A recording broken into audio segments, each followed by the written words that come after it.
안녕하세요. 특송을 들으면서 참 멜로디가 좋다. 아주 봄이 오는 소리처럼 들렸어요. 그러나 또 한편으로 뭔가 좀 아쉽다는 생각을 했는데 가만히 생각해 보니까 자매 파트가 한 사람밖에 없군요. 왜 한 사람밖에 없을까 생각했더니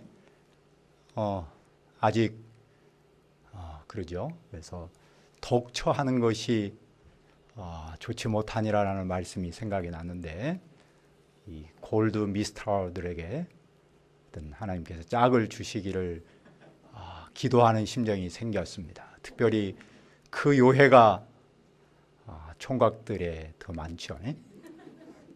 어떤 빚진 자의 심정으로 기도하면 좋겠습니다. 기도하겠습니다. 하나님 아버지, 이 시간에 예배하기를 원합니다. 성령 하나님께서 우리와 함께 하시고 야고보서 말씀을 통해서 한 주간 동안 저희들이 어떻게 살 것인가 깨우쳐 주시고 인도하여 주옵소서. 또한 이 예배 가운데 성령 하나님께서 복을 내려주시고 말씀하여 주옵소서. 예수님의 이름으로 기도합니다. 아멘. 저는 제가 부족할지라도 누군가가 나에게 참 좋은 목자님입니다 또는 성경 선생이라고 말을 하면은 아주 기분이 좋습니다. 그리고 평생 동안 내가 품격 있는 사람으로서, 성경 선생으로서 또한 목자로서 살고 싶은 마음이 있습니다.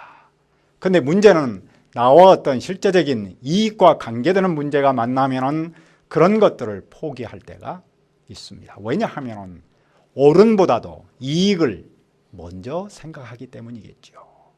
이런 삶의 현장에서 우리가 어떻게 하면 끝까지 평생 동안 하나님의 사람으로서 또한 성경 선생으로 살 수 있겠습니까? 첫째, 온유함으로 그 행함을 보이라. 3장 13절을 다시 한번 읽읍시다. 시작. 너희 중에 지혜와 총명이 있는 자가 누구냐? 그는 선행으로 말미암아 지혜 온유함으로 그 행함을 보일지니라. 당시 교회에서 어떤 사람은 나야말로 가장 지혜롭다라고 주장했습니다. 나야말로 가장 신앙생활을 잘하고 있다. 내 믿음이야말로 최고로 좋다라는 그런 뜻입니다. 그런 그는 다른 사람의 말을 듣지 않습니다. 배우지 않습니다. 그런 그의 말은, 목소리는 커지고 행동은 거칠 수밖에 없죠. 그런데 정말로 지혜로운 사람은 선행으로 나타납니다. 그 선행의 핵심 가치는 무엇입니까? 바로 온유입니다. 그러니까 정말로 지혜로운 사람은 삶 속에서 온유로 나타내야 한다는 겁니다. 이런 말이 있어요. 유명한 화가였던 라파엘은 지혜를 그렸고, 루터는 지혜를 설교했고, 셰익스피어는 지혜를 썼고, 핸델은 지혜를 노래했다. 지혜는 이론에서 머물지 않고 삶으로 나타난다는 겁니다. 교회에서 지혜를 말하면서 삶 속에서 나타나지 않는다면 어떨까요? 그것은 지혜도 아니고 뭣도 아니고 말장난에 불과하겠지요. 온유하지 않으면서 지혜롭다고 말하는 것은 거짓 지혜에 불과합니다. 거짓 지혜는 어떻게 나타납니까? 그러나 너희 마음속에 독한 시기와 다툼이 있으면 자랑하지 말라. 진리를 거슬려 말하지 말라. 거짓 지혜는 독한 시기와 다툼이 있습니다. 그냥 시기도 아니고 독한 시기가 있고 다툼이 있다면 자랑하지 말고 거짓말하지 말아야 한다는 뜻입니다. 이런 지혜는 위로부터 온 것이 아니기 때문입니다. 교회에서 동역자에 대한 시기심이 있다면 그것은 하늘로부터 온 것이 아니고 땅에서 난 것입니다. 그것은 마귀가 준 것이고 악한 본성에서 나온 것입니다. 그런 지혜의 결과는 무엇입니까? 시기와 다툼이 있는 곳에는 혼란과 모든 악한 일이 있습니다. 교회에서 어떤 사람이 나는 지혜롭다고 아무리 외쳐도 온유하지 않으면 그 사람은 시기와 다툼을 일으킵니다. 시기와 다툼을 일으켜서 혼란스러움을 야기시키고 교회 내에 악한 일들을 만든다는 겁니다. 자신은 물론이고 교회 공동체를 파괴할 수밖에 없는 것이겠죠. 둘째, 평화의 도구로 쓰임받으라. 3장 17절도 읽읍시다. 17절 시작. 오직 위로부터 난 지혜는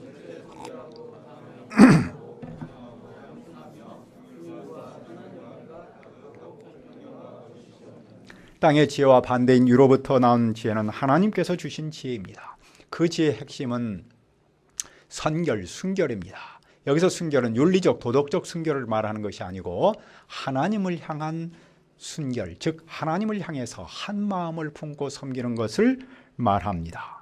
이 순결에서 가장 먼저 평화가 나옵니다. 세상은 다툼을 주지만 하나님은 우리에게 평화를 주십니다. 하나님한테서 지혜를 받으면 무슨 일을 합니까? 하나님한테서 지혜를 받으면 평화하는 자가 됩니다. 영어로는 이것을 peacemaker라는 말을 쓰고 있죠. 평화를 만드는 사람, 평화의 사도가 됩니다. 평화의 사도는 평화를 심어서 의의 열매를 거둡니다. 의의 열매는 평화의 뿌리에서 자란 관용과 양순과 긍휼과 선함이 있는 것입니다. 대신에 편견과 거짓이 없는 겁니다. 교회에서 가장 큰 적은 무엇일까요? 시기와 나눔, 분열을 말하죠. 평화 없는 공동체는 공동체가 아닙니다. 다툼 있는 공동체는 그 존재 목적을 잃어버린 겁니다. 시기와 다툼은 세상에서 온 것입니다. 반면에 평화는 하나님으로부터 왔습니다. 그러므로 목자는 하나님의 지혜를 덧입고 평화의 도구로 쓰임받아야 하는 것이죠. 평화의 도구 하면 그 유명한 프란시스의 평화의 기도라는 것을 알고 있죠. 주님, 나를 평화의 도구로 써주십시오. 미움이 있는 곳에 사랑을, 다툼이 있는 곳에 용서를, 분열이 있는 곳에 일치를, 의혹이 있는 곳에 신앙을, 그릇됨이 있는 곳에 진리를, 무엇보다도 절망이 있는 곳에 희망을. 셋째, 주님 앞에서 낮추라. 4장 1절을 읽읍시다. 시작. 너희 중에 싸움이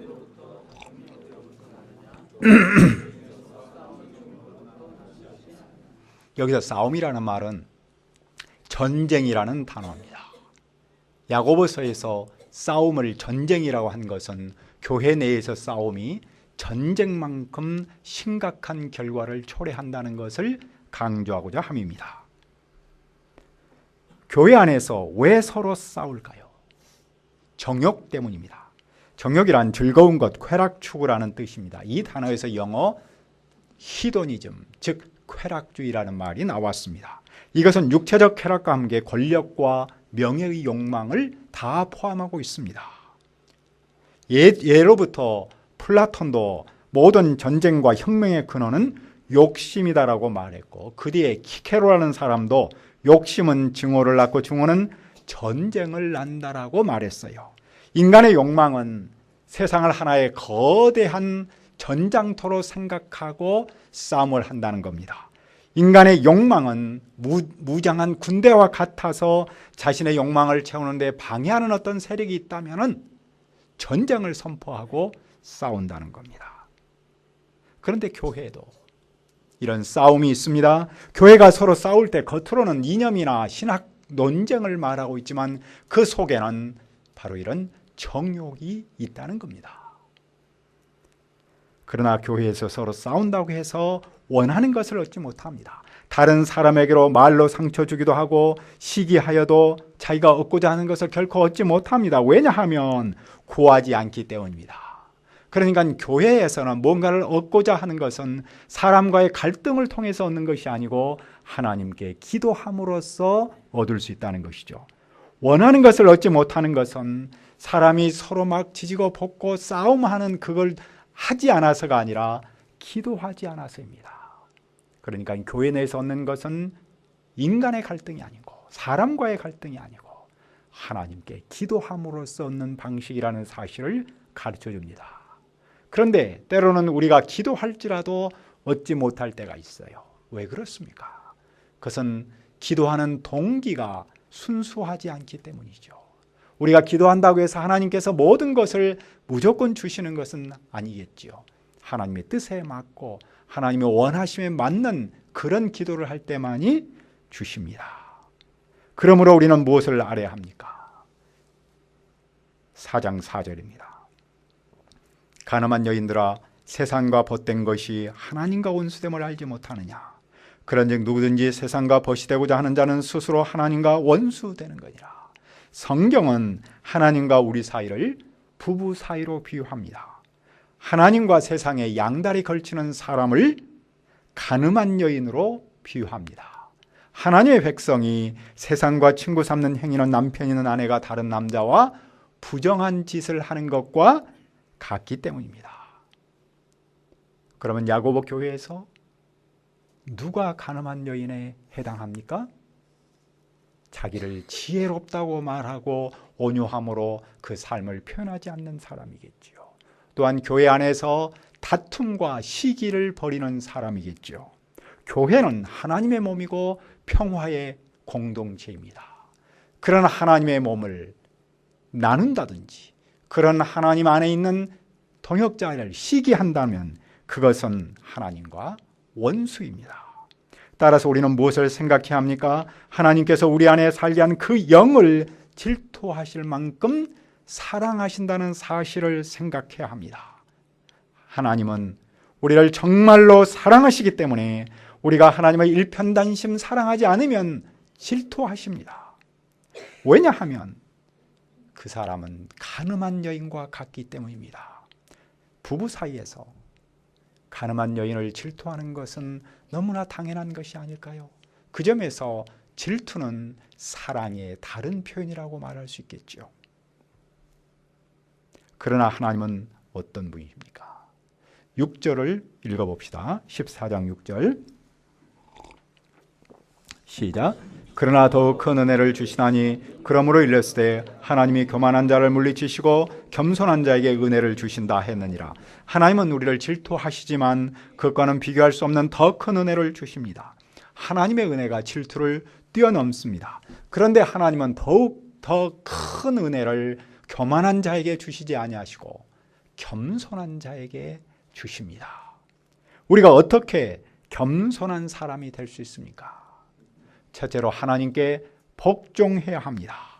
7절로 말씀합니다. 그런즉 너희는 하나님께 복종할지어다 마귀를 대적하라 그리하면 너희를 피하리라.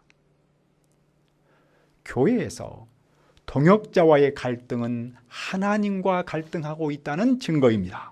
따라서 동역자와 갈등을 해결하기 위해서는 먼저 하나님과 갈등을 해결해야 합니다. 하나님과 갈등을 해결하는 길은 하나님께 복종하는 겁니다. 그 복종을 누군가 이렇게 말했어요. 주님이 실이라면, 바늘이라면 내가 실이 되겠습니다. 주님이 가시는 곳이라면 나는 어디든지 따라가겠습니다. 이것은 하나님께서 우리에게 주신 말씀에 철저히 순종하며 사는 것을 말하겠죠. 우리가 하나님께 순종하면 마귀를 이길 수 있습니다. 즉 마귀가 우리에게 심는 시기와 다툼에서 벗어납니다. 그러니까 우리는 어떤 사람이 됩니까? 자연스럽게 겸손의 사람으로 자라는 것이죠. 둘째로 누가 겸손한 사람입니까? 하나님을 가까이 하는 사람이 겸손한 사람입니다. 하나님을 가까이 하면 하나님께서 그 사람을 가까이 합니다. 그것은 두 마음을 품지 않고 오직 하나님만을 일편단심 섬기고 순종하는 것을 말하겠죠.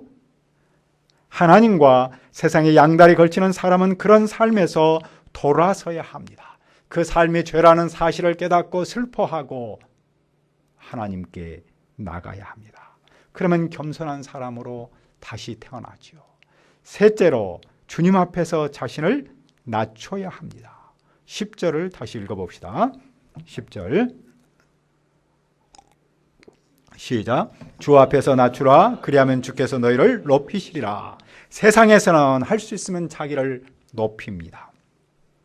하지만 높아진다고 해서 내가 높아지는 것은 아니겠죠. 그러나 교회에서는 하나님 앞에서 자기를 낮추면 하나님께서 그 사람을 높이십니다. 높고 낮음이 인간 세계에서 얼마나 치열한 내적 갈등의 문제입니까? 그래서인지 이솝 우화에 이런 비유가 있지 않습니까?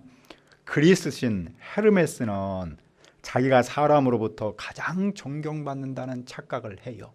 그래서 어느 날 변장을 하고 인형 가게에 와서 여러 가지 신들을 이렇게 인형 만들어 놓은 그 신들을 보면서 묻습니다. 신 중의 신, 제우스 신 인형을 보면서 물어요. 이건 얼마입니까? 그랬더니 가게 주인이 그것은 10드라크마, 한 드라크마가 하루 품삯이잖아요. 10드라크마. 그럼 그 옆에 있는 제우스의 와이프인 누구죠? 헤라. 헤라 상은 얼마입니까? 그러니까 제우스의 아내이기 때문에 좀 비쌉니다. 그래서 그 옆에 있는 헤르메스 인형을 보고 헤르메스는 아주 이거야말로 가장 큰 값이겠지라고 목에 힘을 주면서 물었는데 이렇게 대답을 듣습니다. 제우스 인형과 그의 아내인 헤라 인형을 같이 사면 저 헤르메스 인형은 그냥 1 플러스 덤으로 줍니다. 콧대 높은 헤르메스는 그 말을 듣는 순간 코가 납작해졌다라는 이야기가 있어요. 이것은 오늘 사람을 풍자한 것이겠죠. 현대인은 치열한 경쟁사에서 살아남기 위해서 잘난 척합니다. 하지만 교회에서는 오히려 주님 앞에서 자기를 낮춰야 합니다. 우리가 왜 그렇게 살 수 있습니까? 그것은 주님께서 그렇게 사셨기 때문입니다. 예수님은 그 근본이 하나님의 본체시나 당신을 죽기까지 낮추셨습니다. 그리고 십자가에서 돌아가셨습니다. 그리고 그분은 이 땅에서 사실 때도 사람으로서 종으로서 사셨습니다. 그 예수 그리스도를 하나님께서 높이셨습니다. 그리고 온 세상 사람은 물론이고 모든 만물이 그분을 주님으로 부르고 그 무릎에 꿇게 하셨습니다. 예수님은 하나님이신데도 불구하고 자기를 낮추시고 그 낮추신 예수님을 하나님께서 높이셨습니다. 오늘 우리가 성경 선생의 목자로 산다는 것은 평생 이 주님을 본받으며 이 주님 앞에서 자신을 낮추며 사는 것을 말합니다. 우리는 몇 주 동안 계속해서 어떻게 하면 좋은 목자의 길을 갈 수 있을까에 대해서 고민하며 답을 찾고 있습니다. 얼마 전에 월드컵 축구 경기에서 최강 독일이 한국에 진 적이 있어요. 그때 이런저런 논평들이 나왔잖아요. 독일이 한국에 진 것은 독일이 원팀이 아닌 하나의 팀이 아닌 인터내셔널 팀이어서 그렇다. 그러면서 또 프랑스를 예를 들었어요. 프랑스 선수는 피부색은 달라도 동료의 목소리에 귀를 기울였다. 어려울 때 사랑으로 서로를 감쌌다. 최강을 자부하던 독일의 실패는 피부색이 달라서가 아니라 내부적으로 분열했기 때문이다. 여기서부터 원팀이라는 말이 나와서 일반적으로 많이 사용하는 단어가 되었습니다. 어쩌면 교회야말로 원팀의 대표라고 말할 수 있겠죠. 왜냐하면 교회는 정말로 다양한 사람들이 모여있는 곳입니다. 그 다양한 사람들이 성경을 공부하고 믿음을 지키다 보면 개성이 점점 강해집니다. 그런 중에 우리는 믿음의 친구나 선배 그리고 후배나 양을 영접하지 못하여서 마음이 불편할 때가 있습니다. 내가 시끄러우면 동역자가 시끄럽고 공동체 전체가 시끄럽다는 사실을 우리는 알고 있습니다. 그러나 우리는 원팀으로서 서로의 아픔을 위로하고 개인 사정으로 사역을 섬기지 못한 동료를 배려하며 팀을 채워가야 합니다. 팀을 믿고 동역자를 믿고 성령님을 믿고 하나, 즉 원팀의 정신으로 나가는 것이 교회 공동체, 건강한 교회 공동체의 모습이라고 믿습니다. 우리는 어떻게 이런 삶을 살 수 있습니까? 온유함으로 그 행함을 보여하며 평화의 도구 피스메이커로서의 쓰임을 받고 주님 앞에서 낮춰야 합니다. 어떻게 이런 삶을 살 수 있습니까? 우리가 세상의 지혜가 아닌 위로부터 오는 지혜, 하나님의 지혜를 사모해야 합니다. 그럼 우리가 이런 삶을 살 수 있고 구체적으로 한 영혼을 만나고 섬기는 성경 선생의 길, 목자의 길을 갈 수 있다고 믿습니다. 기도하겠습니다. 은혜로우신 아버지 하나님, 우리를 하나님의 사람으로 인도하신 것을 감사합니다. 우리가 성경 선생의 목자의 길을 가기를 원합니다.